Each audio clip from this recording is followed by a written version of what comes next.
नारायण नारायण नारायण नारायण। राम राम राम राम राम।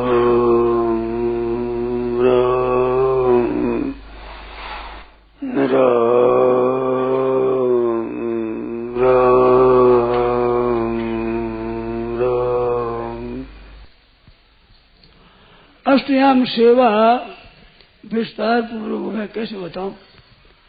अष्टयाम सेवा तो 8 ही पहर सेवा ही सेवा है भगवान की सेवा में, जो रासलीला करने वाले बताते हैं।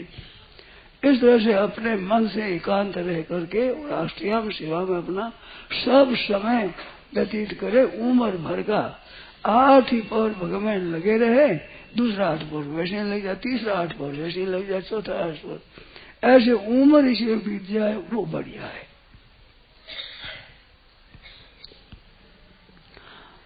दूसरी बात कहते वृंदावन में गोपी भाव सखी भाव से कैसे रहे। ये देखो ऊपर से कहने तो सीधी बात है, परंतु गोपी भाव प्राप्त करने में त्याग की जरूरत है।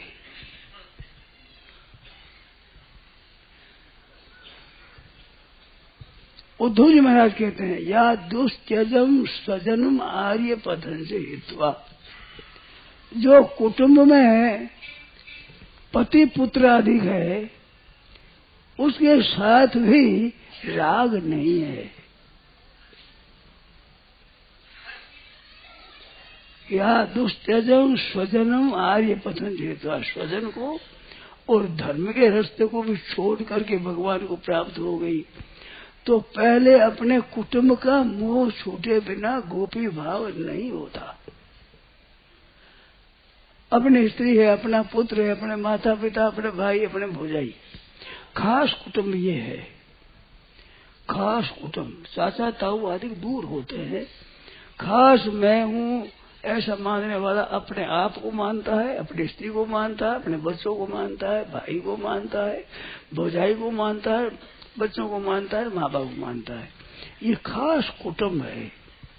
इसमें मोह न हो, आसक्ति न हो, इनमें से किसी के मरने से किसी जीने से कोई असर न पड़ता हो, तो गोपी भाव प्राप्त होता है। गोपी मन में ये बात है ही नहीं। पति पुत्रादिक में कोई मोह नहीं है उनका, तो संसार का मोह छूटे बिना गोपी भाव नहीं होता। सखी भाव प्राप्त करने के लिए, भगवान के सखा बनने के लिए छोड़ना पड़ता है। जैसे आप ध्यान दें, कृपा करके मेरी बात की तरफ ख्याल करें। आप अपने ससुराल में जाती हैं तो वहाँ अपने माँ बाप भाई भौजाई का मोह छोड़ना पड़ता है कि नहीं। और इतना छूट जाता है, इतना छूट जाता है, जो मैंने कई बार कहा है आप ध्यान कम देते हैं। मैंने बहुत बार कहा है, अब कही हुई बात कहूँ तो आपकी तो वैसी होगी, सीधी बात कह दी सुन ली। वहाँ कुटुंब में जाकर वो दादी परदादी बन गई, उसको कभी माँ बाप भाई भौजाई याद आते हैं।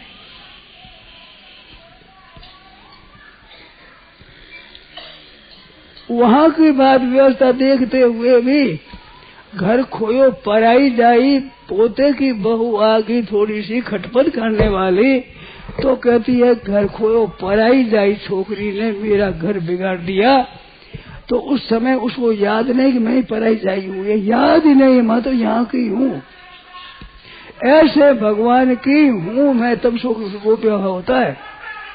और कुटुंब का स्नेह रखते हुए ससुराल जा नहीं सकती,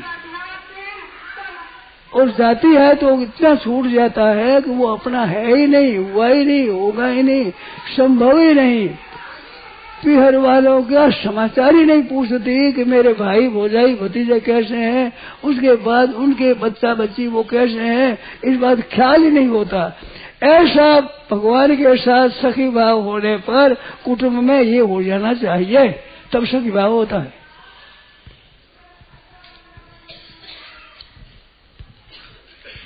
नहीं तो वो गोपी भाव नहीं होता। या दुष्त्यजम स्वजनम, स्वजनों का त्याग कर दिया और फिर क्या किया? आर्य पतन से हेतुआ, जो आर्य पद आप पालन नहीं कर सकते, पतिव्रत धर्म पालन नहीं कर सकते, वो पतिव्रत धर्म की परवाह नहीं है। एक तो लौकिक संबंध है, एक पारमार्थिक संबंध है। पति पत्नी का संबंध व्यवहार का ही आता है, परंतु पारमार्थिक इतना संबंध है, उसके आगे ये भी छूट जाता है मन से। तो स्वजन भी नहीं छूटते तो आर्य पद तो धारण नहीं करता, छूटेगा क्या? पतिव्रत धर्म जो उसमें वो धर्म भी धर्म भाव नहीं है, वहां उसका भी मूल्य नहीं है। आज उसको धारण करना कठिन हो रहा है और उसका पालन करके पूरा ऊंचे ऊंचे ऊंचे ऊंचे उठ गए, उनका सखी भाव होता है, गोपी भाव होता है। या दुस्त्यजम स्वजनम आर्य पथन से हित्वा भेजुर मुकुंद पदवी, क्या श्रुति फिर विज्ञान, वेद की ऋचाएं भी जिस पद को ढूंढती रहती है नहीं पाती है, उस पद को गोपी प्राप्त हो गई। भेजुर मुकुंद पदवी श्रुति भी विमृग्याम, श्रुति भी मृग्य है, और श्रुति भी ढूंढती रहती है जिस तत्व को, उस पद को प्राप्त हो गई, वो गोपी होती है। गोपी भाव केवल वेश बदलने से नहीं होता है। स्वजन आर्य पथन से हेतुआ, स्वजन आर्य पथ का त्याग होता है, तब वो मुकुंद पद भी श्रुति भी विज्ञान, वेद की ऋचाएं भी ढूंढती है नहीं पाती है, उस पद को प्राप्त हो जाती है। गोपी मामूली नहीं है, गोपी भाव बड़ा ऊंचा है। पहले तो संसार की आसक्ति नहीं थी, संग्रह की इच्छा, रुपयों की इच्छा, सुख भोग की इच्छा, ये जब तक पीछे पड़ी तब तो धार्मिक प्रवृत्ति नहीं होगी।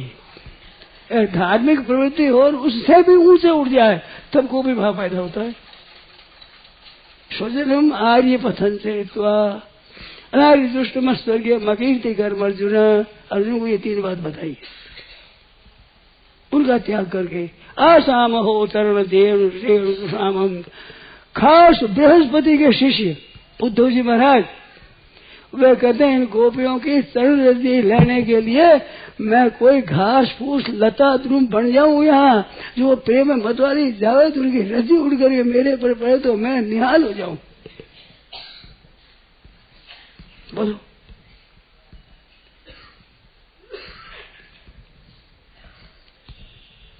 स्वजन ऐसे सोच करके कहता है, आसाम हो शरण रेण रुषाम हम श्याम वृंदावन किमपि गुलमल दो श्री राम। पौधे और लता और दूब ये बढ़ जाऊं, जिससे गोपियां भगवान ले दौड़े तो उनके चरणों की रज्जि मेरे पर पड़ जाए तो मैं निहाल हो जाऊं। क्या गोपी भाव है? तो ऐसे भाव बिना गोपी भाव नहीं होता। आज प्राय करके चीजों वस्तुओं में भी नकली भाव हो गया है। आज आप क्षमा करेंगे, ब्राह्मणों में भी ब्राह्मण भाव नहीं रहा है, क्षत्रियों में क्षत्रिय भाव नहीं रहा है, वैश्यों में वैश्य भाव नहीं रहा है, शूद्रों में शूद्र भाव नहीं रहा है, कृष्णों में कृष्ण भाव नहीं रहा है, साधुओं में साधु भाव नहीं रहा है। चीजें नकली हो गई, अब ब्राह्मण साधु भी नकली हो गए। अब कैसे समझें इस बात को? सब चीजें नकली, अगली बात समझ में कैसे आवे? तो ये मामूली बात नहीं है।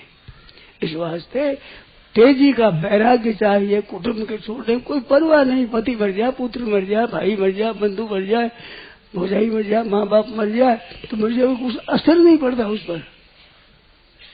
और असर पड़ता है तब तो गोपी भाव नहीं होता। या दुष्त्यजम स्वजनम आर्य पथन से हित्वा, ऐसी बात है। अब दूसरे प्रश्न पर जाता हूं। जगह छूटने के बाद में आत्मा कहाँ जाती है? लगभग सत्संग उठने पर आदमी कहाँ जाते हैं? एक जगह जाते हैं सब। यहाँ से सत्संग उठने के बाद सब एक जगह जाएंगे? ऐसे मरने पर कहाँ जाते हैं? अरे वासना यसे यत्र सतो सपने सुपश्यति, स्वप्न मन मरने के वासना तो जैसी मन की वासना है, हमारा घर वहाँ है, हमारे घर सब अपने घर जाएंगे। ऐसे जिसकी वासना जहाँ पर बनी हुई वहाँ जाएंगे। कोई पशु बनेगा, कोई पक्षी बनेगा, कोई वृक्ष बनेगा, कोई लता बनेगा, कोई जलचर बनेगा, कोई थलचर बनेगा, कोई नभचर बनेगा, कोई आकाश में जाएगा, कोई देवता बनेगा, कोई यक्ष बनेगा, कोई राक्षस बनेगा, कोई असुर बनेगा, नरकों में जाएगा। अब कहाँ जाएगा कैसे बताया जाए? ये सत्संग उठने के बाद सब कहाँ जाएंगे बता दो क्या? अपने अपने घर जाएंगे। ऐसी ऐसी अपनी वासना के अनुसार जाएंगे। ये उत्तर है असली। जैसी जैसी वासना है, जैसी जैसी भावना, उसके अनुसार जाएंगे। तो जड़ता से संबंध नहीं छूटता, कैसे छूटे? जड़ता का संबंध छोड़ना हो जिसके, केवल पूछने से बात नहीं है। छोड़ना हो तो रोजाना अपनी शक्ति के अनुसार दीन दुखियों की और बड़े पुरुषों की सेवा में 5-10 रुपये, 20 रुपये, 50 रुपये, 100, 200, 500, 1000 शक्ति के अनुसार रोजाना खर्च करो नित्य प्रति। दो दूसरों को, ये सुगम उपाय है। बहुत आगे उपाय और बहुत है, परंतु रोजाना कुछ न कुछ हमारे द्वारा बड़े बूढ़ों की, अपाहिजों की, आरक्षितों की, दरिद्रों की सेवा हो जाए। ऐसे करोगे तो आपके ठीक हो जाएगी, दर्शन संबंध विच्छेद होगा। जितने जितने रुपये आप दे दोगे उनके साथ संबंध रहेगा आपके। तो छोड़ना शुरू करो। अब कोई बातों से नहीं होगा काम। नित्य प्रति इतने रुपये निकालो आप, रोजाना, कोई दिन खाली न जाए। अवंध्यम दिवसम कुरिया दाना अध्ययन कर्म भी। दान पुण्य और अध्ययन शास्त्रों का सत्संग, ये अवंध्य दिन कुरिया, कोई दिन बांझ न जाए, खाली न जाए। कोई भी दिन खाली नहीं जाना चाहिए। रोजाना कुछ न कुछ सेवा पर हो जाना चाहिए शक्ति के अनुसार। थोड़ी शक्ति है तो 5-7 पैसे ही करो, 1-2-4 रुपये ही करो। ज्यादा शक्ति तो ज्यादा करो। तो जड़ता का संबंध छोड़ रहा है तो ये करो। अरे बातों से नहीं छूटेगा। बातें सुन लो, कह लोगे, पूछ लोगे तो मैं कह दूंगा, पूछ लोगे जयराम जी, कुछ होने वाला है नहीं। अगर छूटना है तो ऐसे करो कि व्यर्थ कैसे छूटे। व्यर्थ से भगवान की प्रार्थना करने से, भगवान का भजन करने से, भक्तों के चरित्र पढ़ने से। आप में से 2-4 आदमी ऐसे निकल जाए कि जड़ता का संबंध छोड़ने का शुरू कर दिया है, तो मैं आप लोगों को धन्यवाद दूंगा, मैं आपको भी धन्यवाद दूंगा। बहुत बढ़िया बात है। पूरे पूछने का कहने से क्या हो जाएगा? शुरू करो। रोजाना दीन दुखियों की, गरीबों की, पशु पक्षियों की सेवा में कुछ न कुछ समय, कुछ न कुछ पैसे रोजाना लगे, कोई दिन खाली न जाए। ये कर लो नियम। फिर मेरे से पूछ लो, बताता हूँ ना। इस बहुत सी बातें मेरे को याद है, वे आप पूछते तो याद आ जाती है। मैंने पुस्तक पढ़ी है और तो सुनी है बातें, उनमें से जैसे याद आई जैसे होगा मैं और कह दूंगा। अगर शुरू करो, ये कर दो शुरू आज से ही, कल नहीं, सुबह से शीघ्र शुभ काम जल्दी करना चाहिए, तत्काल। ये बात है। अब दूसरी बात एक पूछी और तीसरा, सुबह का प्रसंग था। सुबह का प्रसंग था, उसमें मैंने, आप ठंडे हृदय से मेरी बात सुन लेना हो कि धर्मार्थम यस्य वित्तेहा वरम तस्य निरीहिता पक्षानादि पंकस्य दूरादस्पर्शनम वरम। धर्म के लिए, दान पुण्य के लिए ही पैसा पैदा करता है, केवल दान पुण्य के लिए। तो दान पुण्य के लिए पैसा पैदा करने की जरूरत नहीं है। दान पुण्य जितना अपने पास है सुगमता से और बिल्ली सत्यता के साथ आवे उसमें से दान करो। धर्म पुण्य करने के लिए दान करें, उसके लिए चंदा करें, उसके लिए चिट्ठा करें, मंदिर बनावें, कथा करावें, धर्मार्थ के लिए काम करें, उनके लिए मैंने कहा है। ये धर्म के लिए ही पैसा पैदा करते हैं, अपना उसमें छूते ही नहीं, अपना स्वार्थ ही नहीं, अपनी मामूली रोटी खा ली, इतना खा लिया, केवल धर्म पुण्य करने के लिए ही पैसा पैदा करे। तो भाई क्यों कादा लगावे, कादा लगावे, ठीक है ना, कादा लगावे ही क्यों? दान पुण्य करना है तो पहले कादा लगाओ, झूठ कपट बेईमान से धन पैदा करो और फिर दान पुण्य करो। आप कमाते हैं, कोई भी भाई ईमानदारी से मेरे से कहे क्या टैक्स के लिए कमाते हो कि राज को टैक्स देना है, इस वास्ते कमाना है? कोई भाई हो तो एक ही उठो आप में से कोई कि हम तो राज को टैक्स देने के लिए ही कमाते हैं। है किसी की बात? एक भाई हो, एक भी आप में इतनों में से ज्यादा 10 12 20 हो जाए, मैं तो भूषण से ढोल बजाऊं, आनंद हो जाए मेरे। तो एक भी भाई ऐसा है कि टैक्स देने के लिए कमाते हैं, केवल राज का टैक्स देने के लिए कमाते हैं। दान पुण्य टैक्स है, टैक्स ये कोई ऊंचा काम नहीं है। धन आपने पैदा किया है तो धर्म आपको करना चाहिए, न करो तो आप दोष लगेगा, टैक्स नहीं तो दंड मिलेगा आपको। तो ये टैक्स है बाबा, टैक्स। बात जिस दर्जे की है उस दर्जे की बात करो। सुबह के समय गहरी बात बताई जाती है। धर्मार्थम यस्य विद्या, धर्म के लिए ही जिसने कमाता है। तो कोई टैक्स के लिए ही आप व्यापार करना, कोई भाई बताओ कि राज को टैक्स देने के लिए ही हम तो दुकानदारी करते हैं।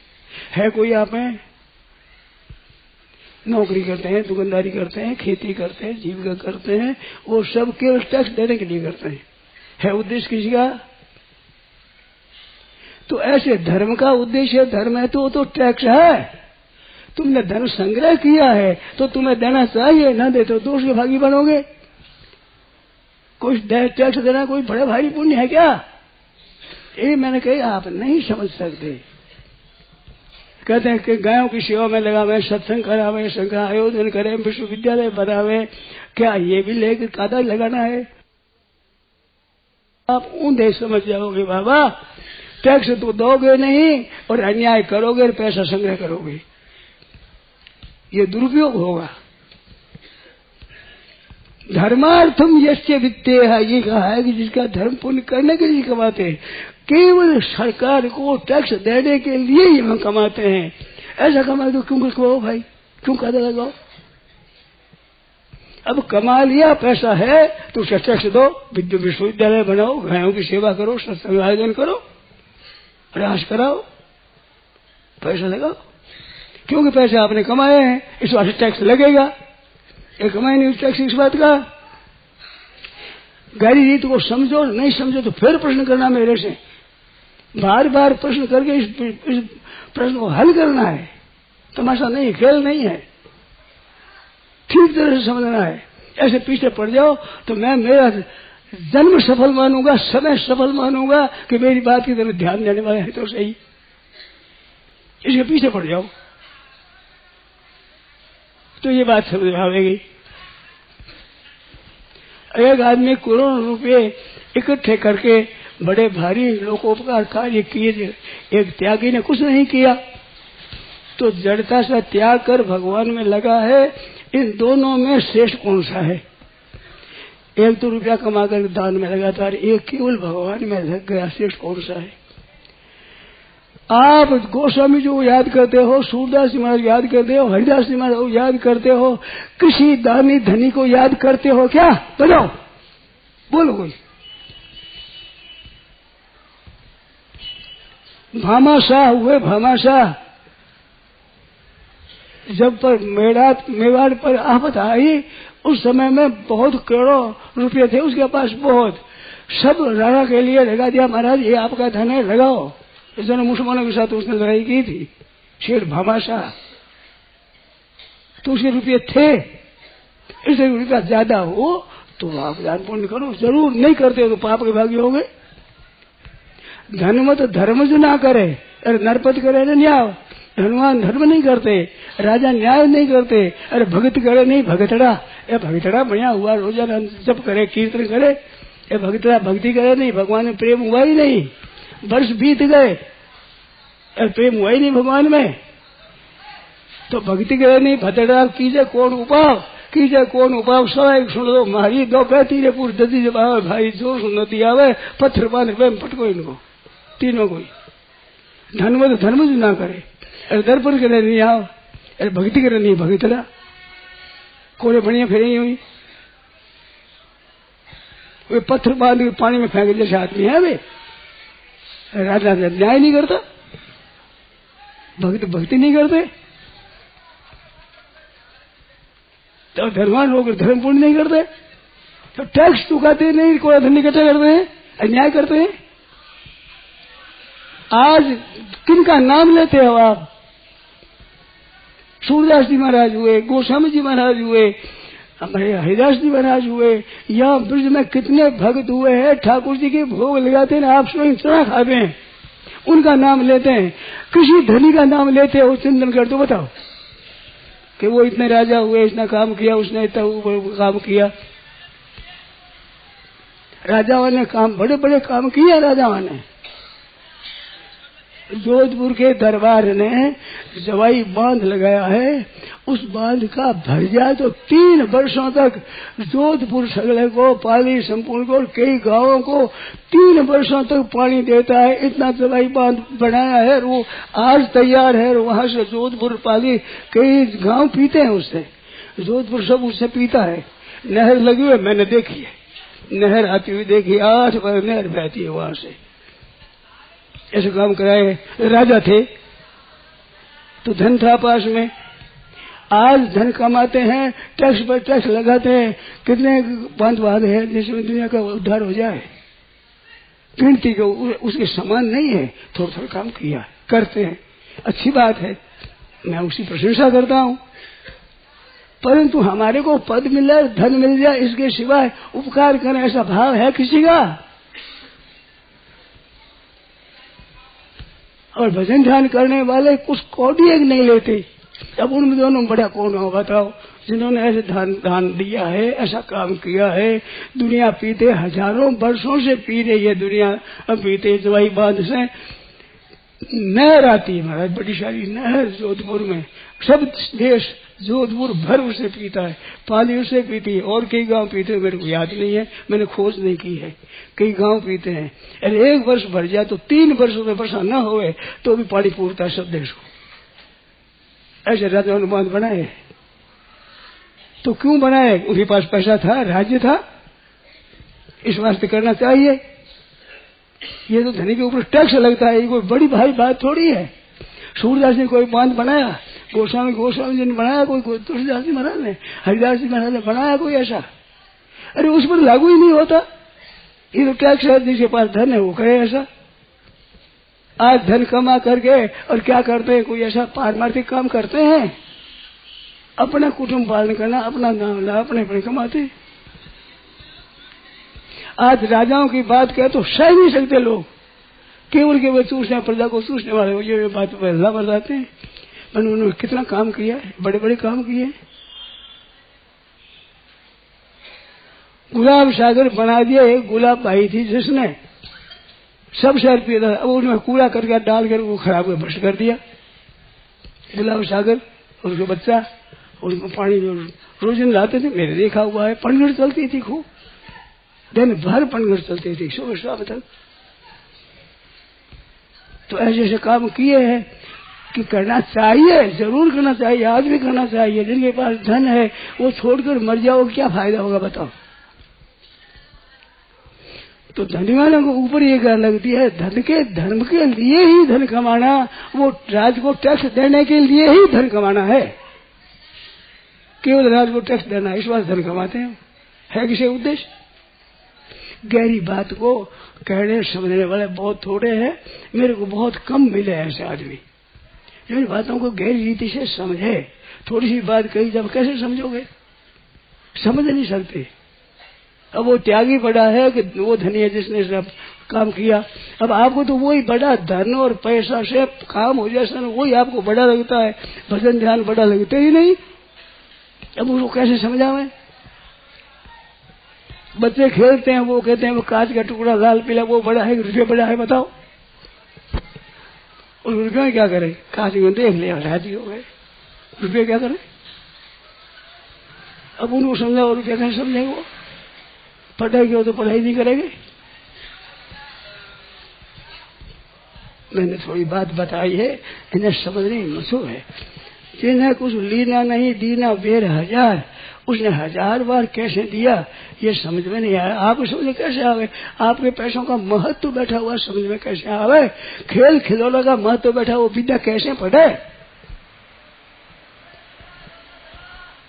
मैंने उदाहरण लिया कि सूरदास जी गोस्वामी जी महाराज, इनका नाम आप लेते हो, हरिदास जी महाराज का नाम लेते हो, ऐसे कई संत हुए जिनका आप नाम लेते हो। उन्होंने पैसा इकट्ठा किया था क्या? और उनके द्वारा कितना आज भी शांति मिलती है, मंदिरों में दर्शन करने से शांति मिलती है। हरिदास जी महाराज के इष्ट देव ठाकुर जी के दर्शन करने से शांति मिलती है, जीवन सुधरता है। कितना काम किया है ये जितने बड़े पांच देना दुनिया का काम उनसे कम नहीं किया, ज्यादा किया है। हजारों लाखों वर्षों तक चले पारमार्थी उद्देश्य हो। माया आती है अमावस्या पूर्णिमा के दिन बहुत जोर से, और पद गाती है भगवान कृष्ण का, अब तो चोरी करवा सीखो री यशोदा तेरो लाला। बड़ो सीखो शब्द, बड़ो भाई काम सीख मस्त हो जाती है। चोरों की कोई महिमा होती है? तो वे पैसों के कारण नहीं हुआ है, ना भगवान की महिमा पैसों से हुई है, ना पदार्थों से हुई है, ना राज्य से हुई है। कृष्ण भगवान का राज्य ज्यादा था इस वास्ते महिमा हुई है, कर पैसे ज्यादा थे इस वास्ते महिमा हुई है। इन दोनों में सच को न बताओ, हमारे समझ में नहीं। आप समझ आवे कैसे? समझ नहीं सकते, समझने की ताकत नहीं है आप में। समझ कह सकते हैं? ये बात है। अब इसमें आपको शंका हो वो लिख लेना, सुबह पूछ लेना।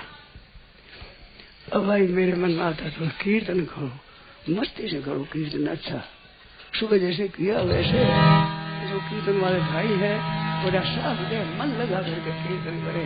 कितना उसमें रस विलक्षण है।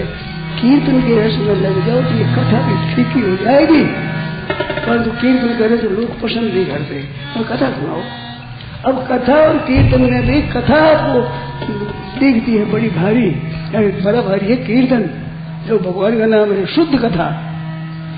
और आपको अशुद्ध कथा अच्छी लगती है, कीर्तन में आप साथ देना चाहते नहीं। इतना ये प्रत्यक्ष हमने आपका अनुभव किया है यहाँ।